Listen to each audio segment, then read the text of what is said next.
Bom, só para constar aqui na gravação, sejam todos bem-vindos à 21ª aula de Sistemas Microprocessados. Essa é uma aula sobre amostragem, é o início da terceira parte do curso, né, em que a gente vê conversores analógicos digitais e que a gente começa a ver também a comunicação assíncrona, também conhecido como, sendo feita, né, pelos dispositivos UART. Nessa aula de hoje, eu queria bater um papo com vocês sobre a questão da escolha da frequência de amostragem, que é uma escolha muito importante em qualquer projeto de sistema embarcado, principalmente aqueles que a gente trabalha com sinais mistos, né, que a gente vai coletar dados do mundo analógico. Aqui, por exemplo, no universo Arduino, por exemplo, com esses dispositivos aqui, a complexidade de você manter uma taxa de amostragem constante, ela é muito mascarada. Isso é uma crítica que eu faço a essa plataforma, apesar dela também dar os recursos para fazer isso, né? Você tem os timers, você tem sistemas de sincronização e tudo. A primeira vista, né, a primeira abordagem que a gente tem naquela plataforma Arduino é um paradigma de modelagem usando bibliotecas que já estão prontas que a gente não tem domínio completo. Então, muitos desses projetos que eu vejo, o pessoal simplesmente pega os integradores, né, os robistas, que pegam os dispositivos e começam a montar, eu preciso coletar dados analógicos de um sensor. Aí começa a coletar os dados, mas aí os dados que foram de fato coletados, eles não têm garantia sobre a periodicidade das amostras. E isso é muito ruim do ponto de vista de processamento de sinais, porque uma das coisas que eu mencionei no vídeo foi que o fato de ter um conversor AD e realizar a conversão da analógica digital não é suficiente para você aplicar técnicas matemáticas em cima desses sinais. Vocês já devem ter estudado, né, um pouquinho sobre transformada de Fourier, talvez ainda não sobre a transformada Z, mas processamento de sinais como filtragem digital e tudo. Todo esse tipo de processamento, ele parte do pressuposto que as amostras do mundo analógico, quando elas passam para o mundo digital, elas são amostras que estão igualmente espaçadas no tempo. Um dos grandes problemas de conversores AD, de sistemas que trabalham com sinais mistos, é o problema do jitter, a defasagem que existe entre um flanco do clock e outro para coletar amostras. Porque essa precisão das amostras estarem sempre igualmente espaçadas, ela é tão necessária que um pequeno jitter no clock para sistemas de altíssima frequência pode ser um problema. Os sistemas de alta frequência de alta taxa de amostragem, são sistemas que a gente vê nas câmeras, né?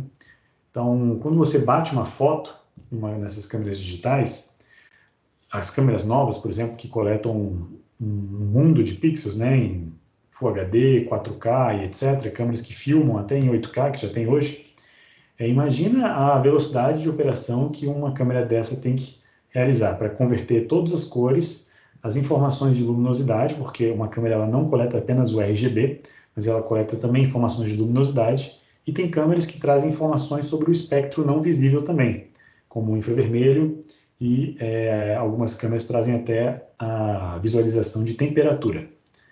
Então isso é muito dado para ser processado. E são dados, esses sensores, né, de luminosidade, são sensores intrinsecamente analógicos.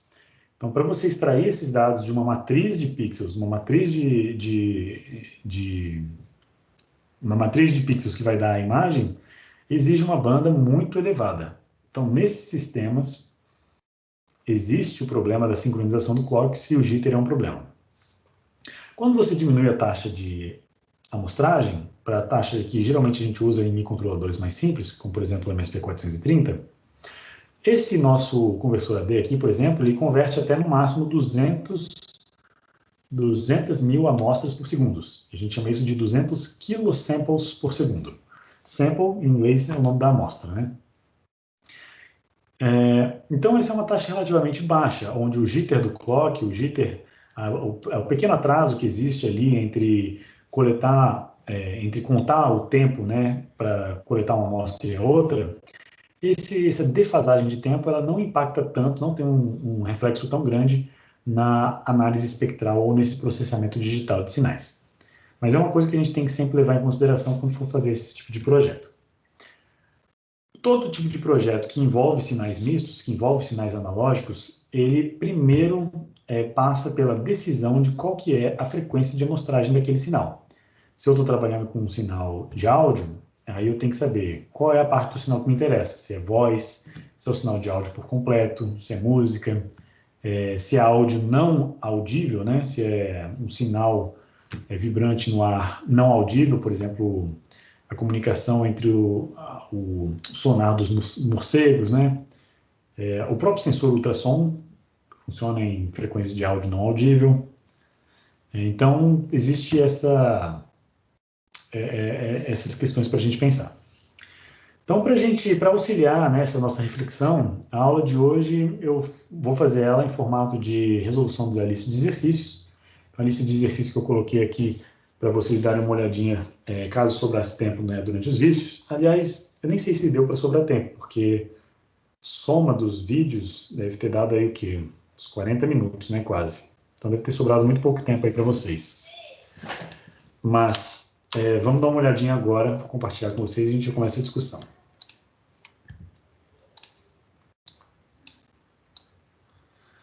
Então, eu queria, primeiro, né, a primeira questão aqui que eu queria levantar é sobre a frequência de amostragem. E aí eu queria que a gente refletisse um pouquinho sobre a origem desses sinais.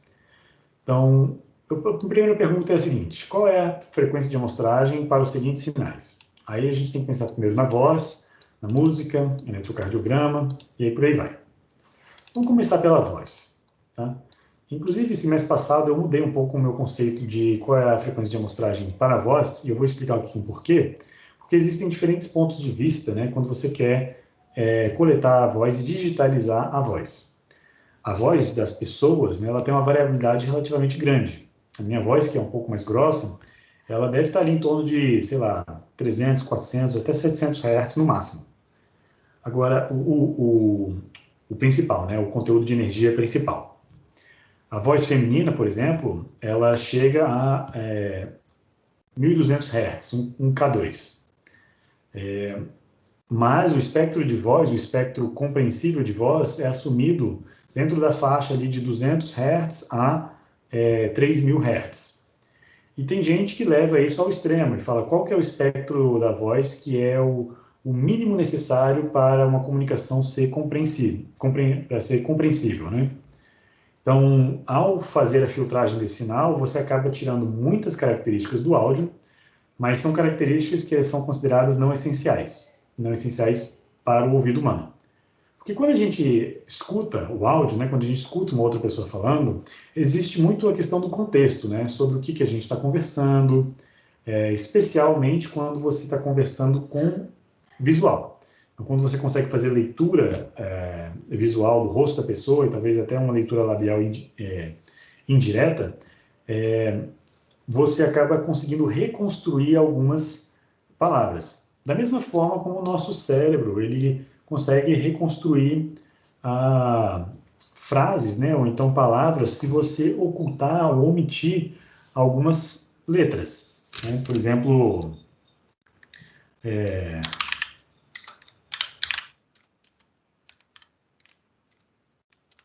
se eu escrevo isso aqui,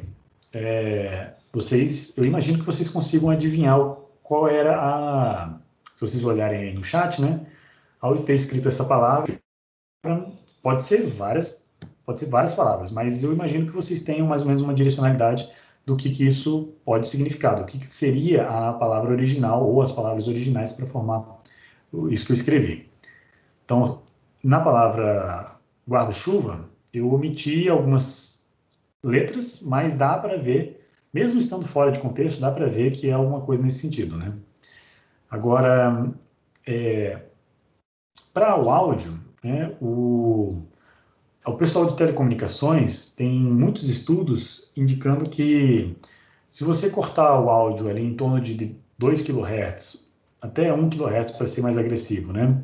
Mas em torno de 2 kHz, essa aí já é a quantidade de energia majoritária para formar a inteligibilidade. Então, você consegue compreender as pessoas, compreender o que as pessoas estão falando, somente com um sinal de até 2 kHz. Entretanto, isso aí corta muito o áudio, né? Corta muito a qualidade do áudio.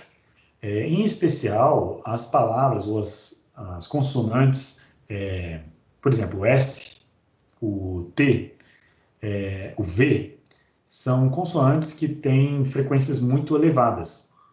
Então, quando você passa um processamento de sinais e você remove essa parte do áudio mais significativa, palavras como sapo, sabiá, né, todas as palavras que começam com S ou terminam com S, elas ficam mais difíceis de serem compreendidas. Né? Fica praticamente, você escuta só zapo, quase como se fosse um lapo.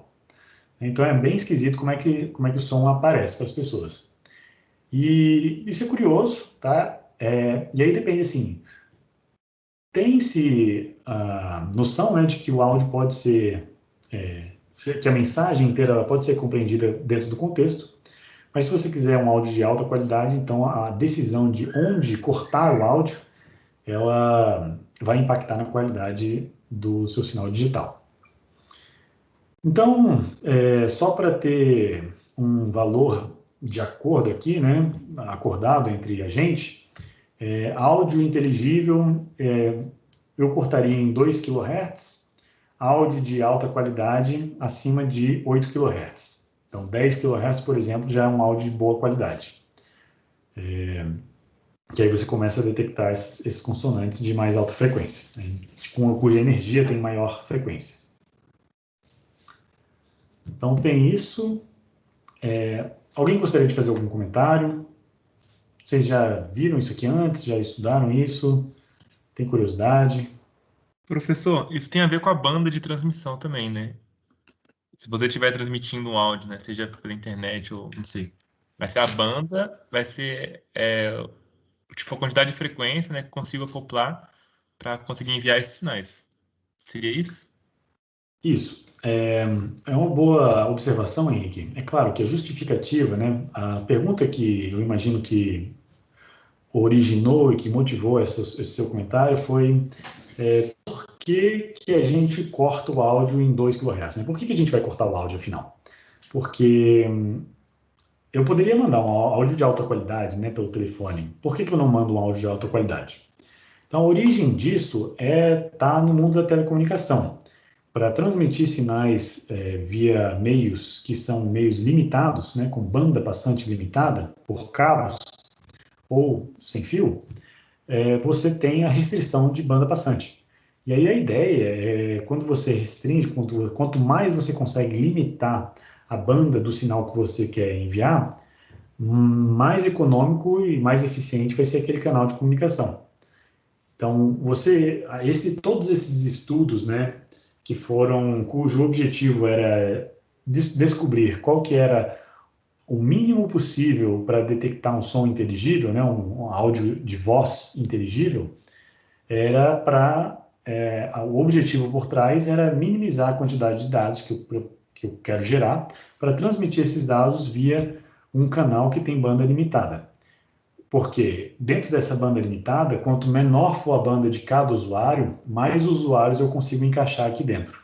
Então a justificativa, no final das contas, ela é econômica, né? Ela é monetária. Então, você conseguir abarcar, né, mais usuários e colocar mais gente dentro do mesmo, a voz de mais pessoas dentro do mesmo fio.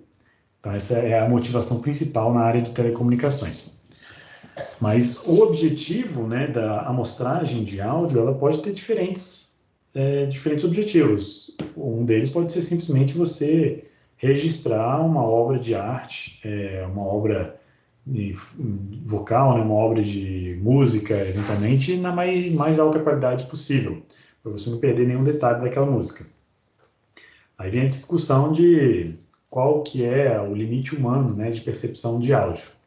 A gente tem demonstrações, né, e medidas que a percepção do ouvido humano, a gente não consegue chegar e passar dos 20 kHz. Na verdade, na minha idade, eu já não consigo escutar nada acima de 12 kHz, né? 10 kHz, 12 kHz, eu já não escuto mais nada. Mas eu imagino que vocês que são mais jovens, vocês conseguem escutar talvez até 14, 15 kHz, eventualmente. Mas mesmo assim, deve ter indivíduos, né, que conseguem escutar áudios de alta frequência ali para os 17, talvez 20 seja meio exagerado, mas 17 talvez sim, né, muito raro. Então, o que é áudio de qualidade, né? Será que vale a pena você gastar tanto armazenamento? Porque quando você aumenta a taxa de amostragem, você está aumentando o número de amostras por segundo que a gente coleta. Então, será que vale a pena aumentar tanto assim o tamanho do arquivo que eu vou guardar só para ter a máxima fidelidade? Então, tem um limite inferior da inteligibilidade e tem um limite superior também, que é o que vale a pena, o que o ser humano de fato consegue escutar. Claro que existem aplicações, né, de áudio que não estão simplesmente relacionadas com a capacidade humana de escutar.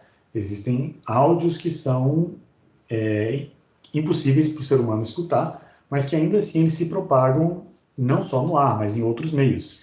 Existem canais de comunicação com vibrações nessa faixa de frequência em metais, na água, né, que a água propaga o som muito mais rápido do que no ar. Então existem aplicações militares para isso, né, de submarinos, etc., que usam esse canal de comunicação. É bem curioso, mas assim, tem aplicação para tudo, né? Então, cada aplicação tem um requisito. Então, eu diria que para voz, para inteligibilidade, voz de baixa qualidade, 2 kHz, voz de alta qualidade, pelo menos acima de 8 kHz.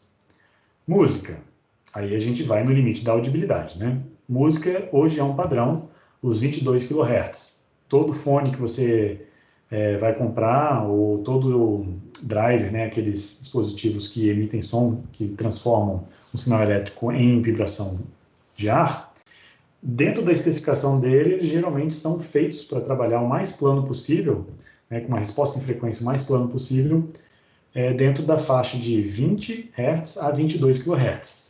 Isso não é ao acaso, né? Essa é a faixa que hoje considera-se que o ser humano consegue escutar. Então, para música, o padrão é 22 kHz, a maior frequência audível possível, e isso leva a uma taxa de amostragem um pouquinho maior, dos 44 kHz. Não sei se vocês já ouviram falar no padrão PCM, que é o padrão de áudio para CD, né, o antigo CD. Mas é o padrão legado que hoje também que existe na música que é transmitida na internet. A taxa de amostragem, às vezes, inclusive, ela é dinâmica em alguns arquivos, mas o mínimo que considera-se aceitável é a taxa de 44.100 amostras por segundo.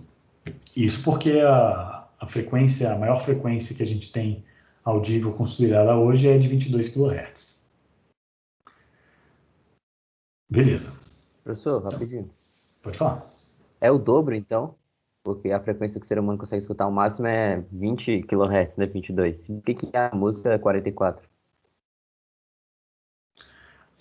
Como vocês viram no vídeo, né, geralmente escolhe-se uma taxa de amostragem que é sempre maior ou igual a 2 vezes a frequência máxima do áudio. Então, se eu consigo perceber até 20 kHz, eu vou escolher uma taxa de amostragem pelo menos 2 vezes maior. Então, eu escuto hoje considerado 22 kHz com uma taxa de amostragem máxima do ouvido humano. Então, escolhe-se com frequência máxima que o ouvido humano consegue perceber. Então, escolhe-se uma frequência de amostragem 2 vezes maior para pegar essas frequências. Tá? Então, é por isso do 44.100.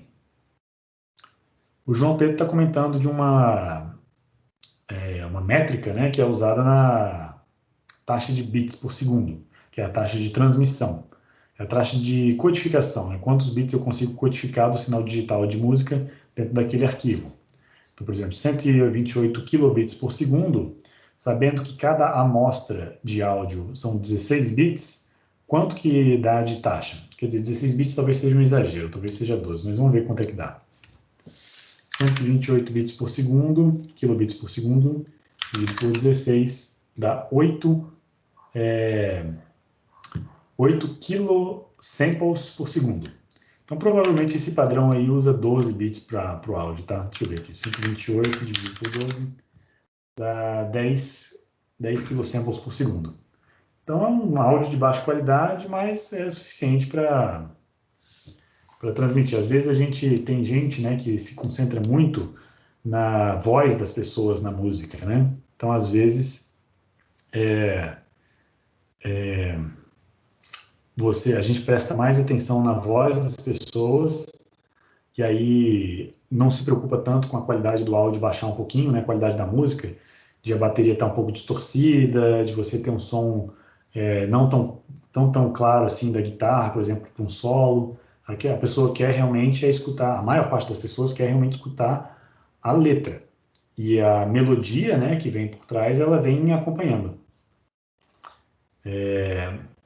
Então dá esses valores. Só que esses valores, João Pedro, isso aí está muito mais associado à taxa de compressão daquela informação de áudio dentro do arquivo ou do stream, né, que você está fazendo. Não tem a ver tem a ver indiretamente, mas como isso é dinâmico, não tem como calcular diretamente qual que é a taxa de amostragem original daquele áudio. Então, a métrica que a gente quer observar aqui é o kilosamples por segundo, KSPS. Muita gente escreve minúsculo, né, KSPS. Kilosamples por segundo, ou KA em português, quiloamostras por segundo. Aí eu queria aproveitar esse momento para refletir um pouquinho sobre outros sinais, né? Já que voz e música são sinais bem batidos, ou tem outros sinais, que vocês provavelmente vão se deparar com sinais de naturezas diferentes no métier de vocês. Às vezes vocês vão estar trabalhando em projetos de sensoriamento, sei lá, de qualquer que quer que seja, né? De umidade da terra, do solo, né? De luminosidade durante o dia, etc. Então, para outras métricas, vamos pensar um pouquinho aqui qual seria a taxa de amostragem mais apropriada. Então, por exemplo, o eletrocardiograma, que é o terceiro item aqui. O eletrocardiograma é como é que chama na medicina, gente? É um exame que a gente faz, né, para medir, não só para medir a saúde do coração. É um exame que você bota eletrodos no corpo, esses eletrodos vão medir a diferença de potencial, e aí com essa diferença de potencial você consegue calcular e encontrar, né, diferentes características do coração. A principal delas é qual que é o batimento, né, qual que é a velocidade que está batendo o coração. Porque o eletrocardiograma ele tem um pico bem evidente, que é quando o coração dá a primeira energizada ali, né, que faz contrair os músculos, e tem outros sinais adjacentes ao pico do batimento, que são sinais que os cardiólogos... gente, estou ruim de palavra hoje. O médico que estuda coração é o cardiologista. Cardiologista, isso. Logista. Obrigado. É o cardiologista que ele sabe interpretar esses sinais. Então, às vezes, o vale que tem depois ali do pico tem o significado de uma válvula específica do coração. Sei lá, isso aí é o métier do cardiologista, né? Então, uma alta resolução nesse sinal é interessante de se ter para o cardiologista, mas se a gente quiser, por exemplo, só medir o batimento, né, se a gente quiser somente o sinal do batimento do coração, na opinião de vocês, aí eu pergunto para vocês, qual seria aí uma frequência de amostragem, né? Primeiro, qual é a frequência mais alta do sinal e qual seria a frequência de amostragem? Pensa, né, qual que são os valores normais de batimento, sei lá, em BPM, quanto que dá. Aí transforma para batimentos por segundo e aí transforma para qual é a frequência de amostragem que a gente precisa. Pensa não só no normal, mas quando você faz esporte, alguém já faz spinning aí? Né? Quando você faz spinning, ele mede lá o teu batimento. Até quanto você chega? Vê aí, pensem aí. Dá um chute aí, vamos ver quanto é o que sai. 150 batimentos, professor? Eu acredito que um coração não chega a mais de 200 por minuto. 200 por minuto seria o máximo. 150, 200, acho que é um bom número. Tá perfeito, né? 200 batimentos, vamos usar esse número aí, 200 batimentos por minuto. 200 batimentos por minuto daria qual frequência em hertz? Porque batimento por minuto, né? Um minuto tem 60 segundos.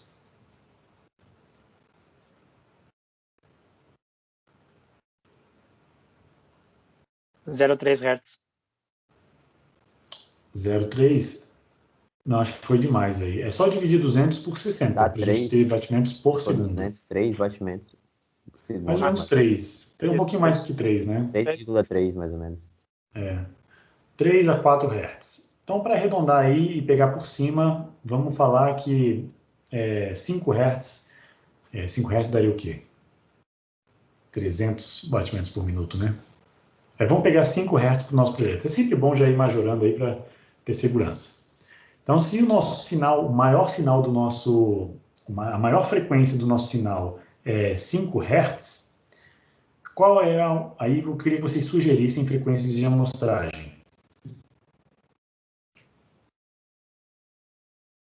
Para 5 Hz.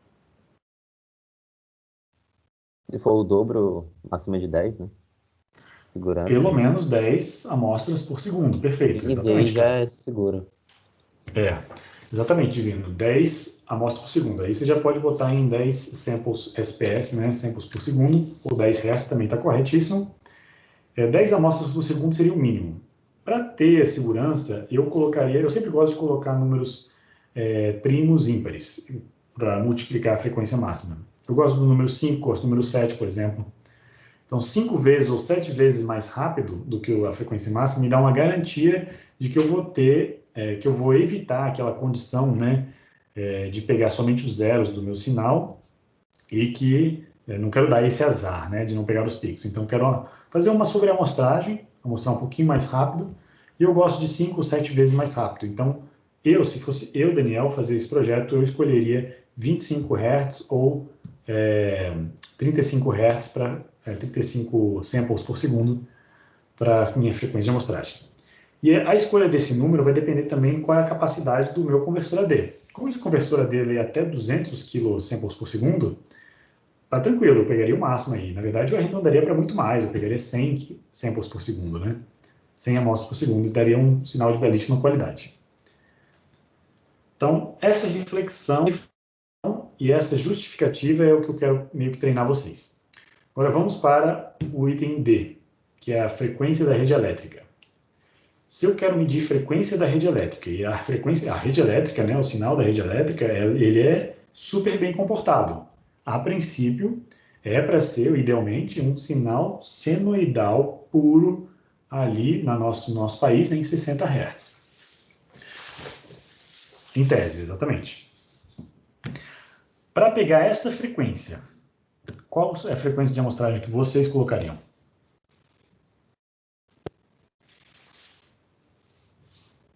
Excelente. 350 está bom. Esse 350 é até interessante. Você multiplicou por quanto? Aí deu quanto? Você multiplicou por 5? É quase 6, né? 350 está interessante. 120 é pouco. Eu não recomendo 120, porque 120 você pode cair naquele caso do só pegar os zeros. E para esse sinal específico, né, da rede elétrica, que é um seno perfeito, ou quase perfeito, em uma frequência muito, muito precisa, a gente pode realmente dar esse azar. Então, eu não escolheria nunca 120 Hz com 120 amostras por segundo para fazer essa amostra, para fazer essa amostragem. Eu pegaria 5 vezes mais, ou pelo menos 3 vezes mais do que isso, né, para coletar essas amostras.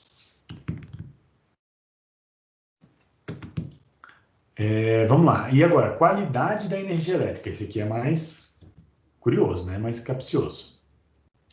Porque uma coisa é só a frequência, mas a qualidade da energia elétrica, o que a gente quer observar no sinal? Eu quero observar o seno, né? Eu quero ver e detectar a frequência, mas eu quero detectar também espúrios de alta frequência que podem acontecer, para saber se o meu sinal está passando lá dos 220 volts RMS, para saber se eventualmente o meu sinal diminui a sua tensão, se ele oscila, né? Quanto que difere do senoidal? O que, João? Não entendi, João Pedro.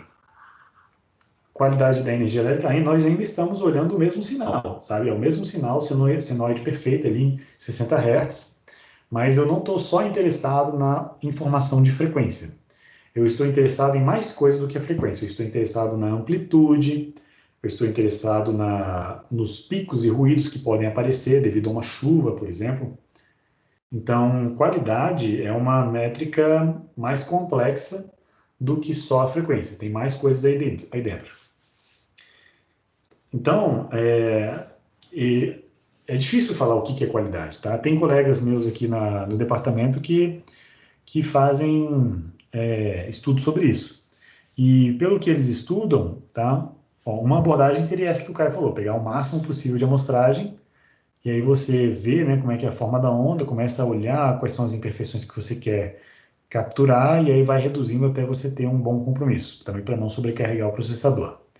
Mas os meus colegas aqui, eles já fizeram vários estudos sobre isso, né? Basta a gente fazer uma pesquisa aí no Google Scholar rapidinho, que a gente vai ver que a característica frequencial do sinal elétrico para aferimento de qualidade de energia, você precisa ver o sinal pelo menos até uns 1 kHz, ou para espúrios muito raros, até os 5 a 10 kHz. Mas até 1 kHz você tem quase todas as métricas de qualidade de energia. Então, olha só, a gente saiu de 60 kHz para 1K.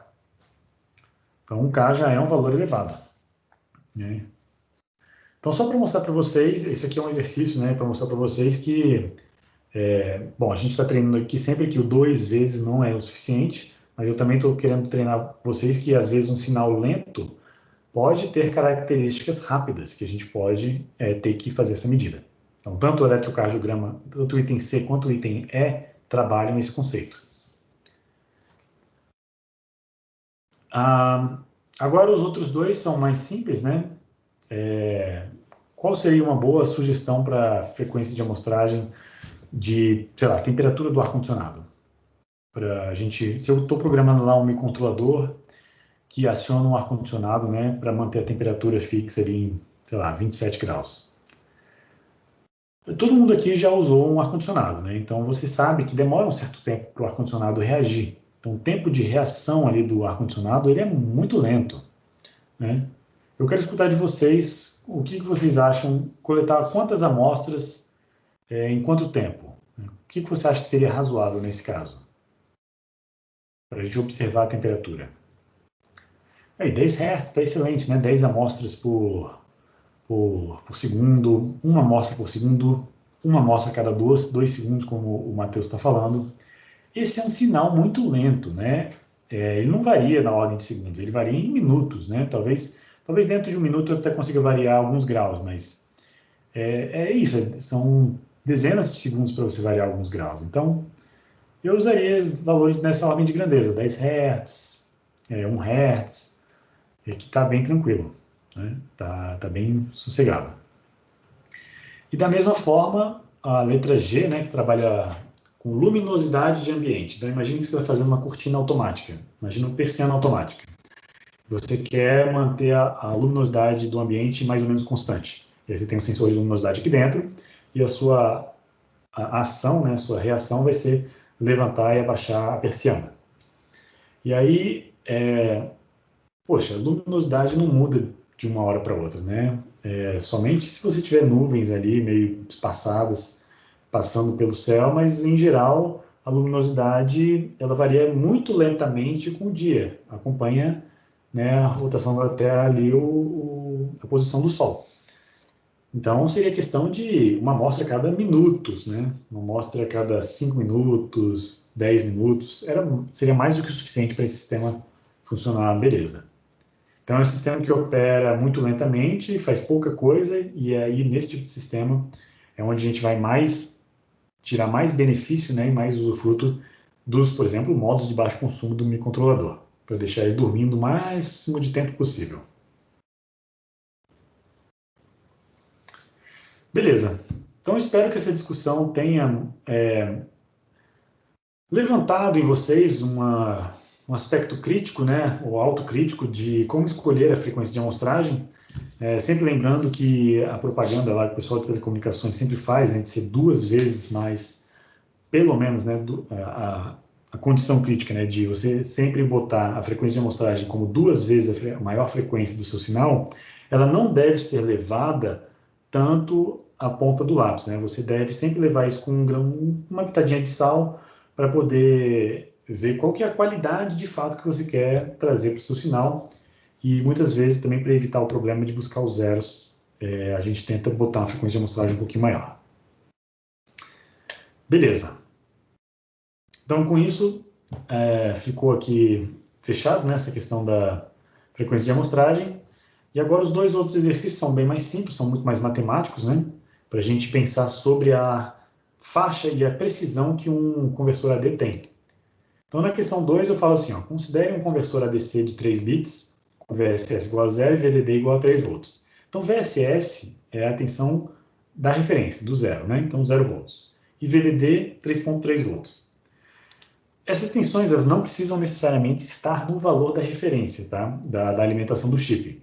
A gente vai ver, quando a gente for ver o nosso conversor AD, que é possível você pegar faixas menores, você botar com que a tensão de referência de baixo seja, por exemplo, 1 volt, e a tensão de cima seja 2 volts. Então, você consegue fazer isso reduzindo a faixa de operação do teu circuito, do teu conversor AD.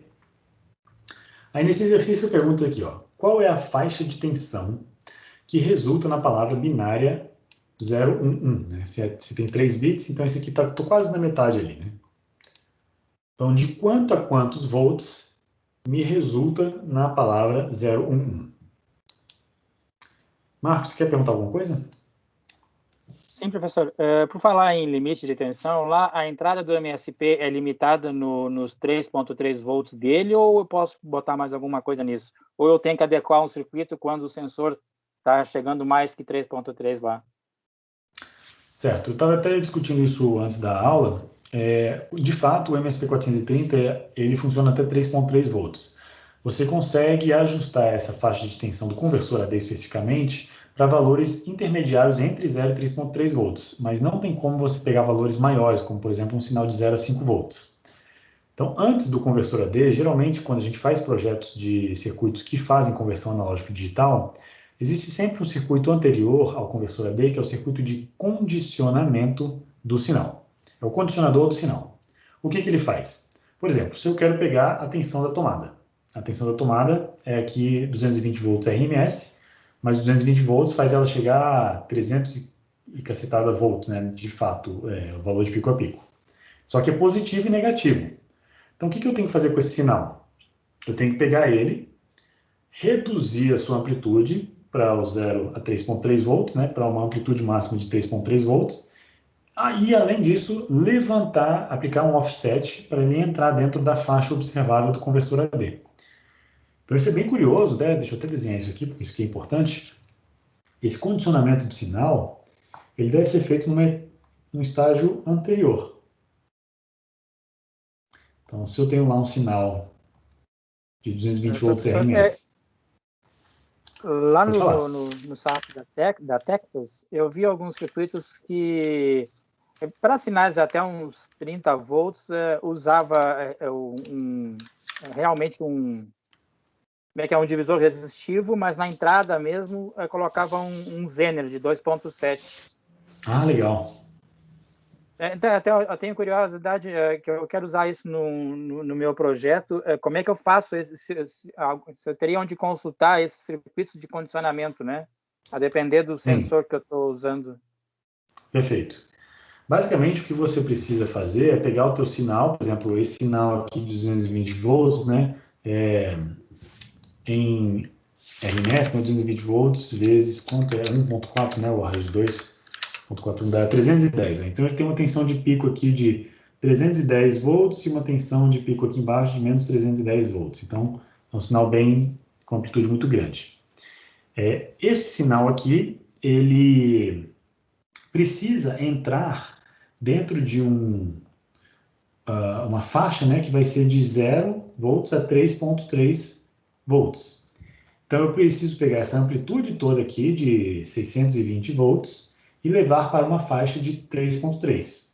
Então, eu preciso dividir esse sinal por, vamos ver aqui, ó, 620 dividido por 3.3, eu preciso dividir por 187. Então, eu preciso de um circuito, por exemplo, um divisor resistivo, o mais simples que tem, cuja proporção entre esse resistor aqui, R2, e a soma dos dois resistores, R1 mais R2, seja de 187, para eu diminuir o meu circuito, a minha amplitude em 187.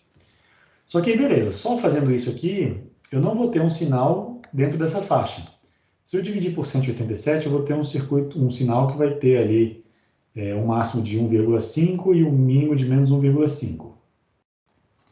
Então, agora eu preciso aplicar um offset. Geralmente, a gente faz isso com um amplificadorzinho operacional, né, na sua forma de somador. Então, você tem um resistor aqui, para colocar uma alimentação, a gente chama de V-bias. É o circuito somador de tensão. Então, você soma a uma determinada... Se bem que eu conectei ele errado aqui.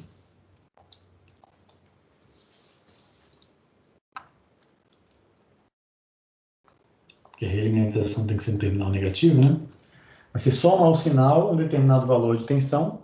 Nesse caso aqui vai ser a tensão de 1,5 volts, 1,5 volts, para fazer com que esse sinal aqui finalmente chegue na faixa de 0 volts a 3,3.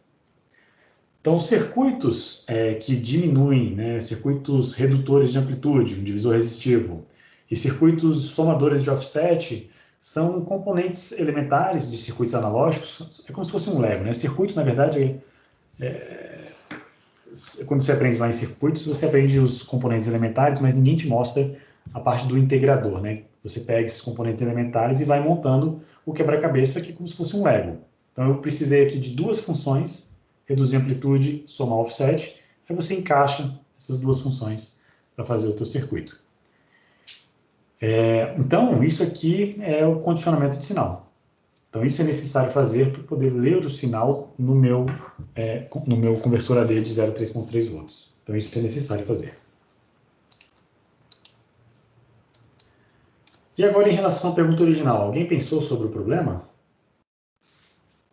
Conversor AD de 3 bits, então eu tenho 8 divisões. Aqui. 4... Eu teria mais uma pergunta. Pode falar. Então, o conversor AD não trabalha com tensões negativas, só positivas? Só positivas. Ah, ok. Tem alguns outros microcontroladores que fazem que tem um conversor AD que chama diferencial. Aí trabalha com diferenças de tensão, que é interessante. O Caio já fez o cálculo lá, falou que de 1.23 até 1.65. Então, deve ser, deixa eu ver, vamos ver aqui, ó.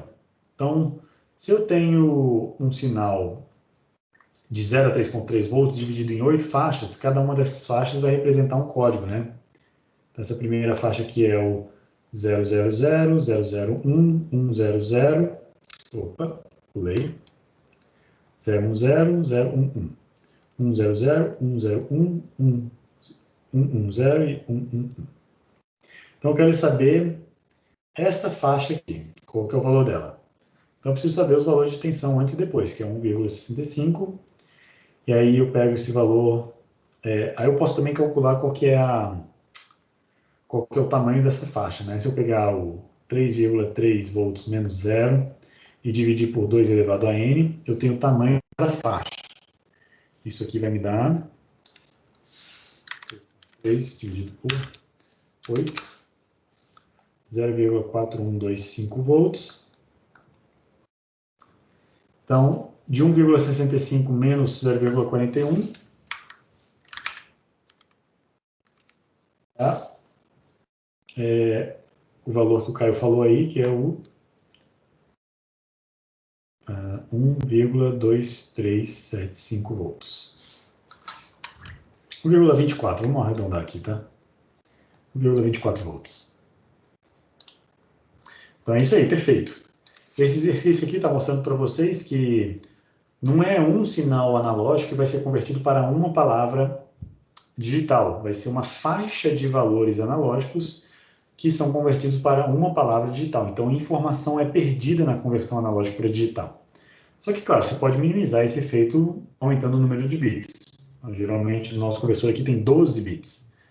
12 bits é muito, dá para fazer muita coisa com 12 bits. Até áudio, dá para trabalhar com áudio em 12 bits. E aí a letra B, vamos botar aqui, deixa eu parar de compartilhar esse cara. Que horas são? Ih, já passou, acabou a aula. Mas só deixa eu fazer uns comentários aqui sobre os exercícios. A letra B aqui a gente acabou respondendo, né? Qual que é a menor variação de tensão que a gente conseguimos diferenciar? É justamente aquele ΔV que a gente calculou, né? É o valor de VDD menos VSS sobre 2 elevado a N. Então deu aquele 0,41 volts ali. Quanto menor esse valor, mais preciso vai ser o meu conversor AD, né? Melhor eu vou poder detectar na amplitude quais são as minhas amostras analógicas. A terceira questão aqui considere um conversor ADC de 3 bits com VSS... Ixi, botei errado aqui, ó. É um conversor DAC, tá? Isso aqui foi Ctrl+C, Ctrl+V. Aquele mesmo probleminha que a gente estava comentando hoje no começo da aula. Então, considere um DAC de 3 bits, de 0 a 3.3 volts. E aí, qual é o valor máximo de tensão que o DAC conseguiria gerar? Isso aqui, inclusive, foi uma pergunta que vocês me fizeram. Que é os 15 sobre 16 avos lá do 3.3 volts. Então, isso aqui era só para a gente comentar sobre o fato de que um conversor digital para analógico nunca consegue gerar a tensão máxima, o VDD. E isso mostra que parte da informação é perdida no processo de conversão. Então, não tem esse caso aí. E aí, só para treinar, qual seria o valor da saída gerado pela palavra binária 100? E aí, curiosamente, o valor 100... Se eu olhar nesse mesmo diagrama que a gente desenhou aqui, no meu conversor DAC, né, isso aqui é o ADC, e aí eu vou para um DAC. No meu conversor DAC,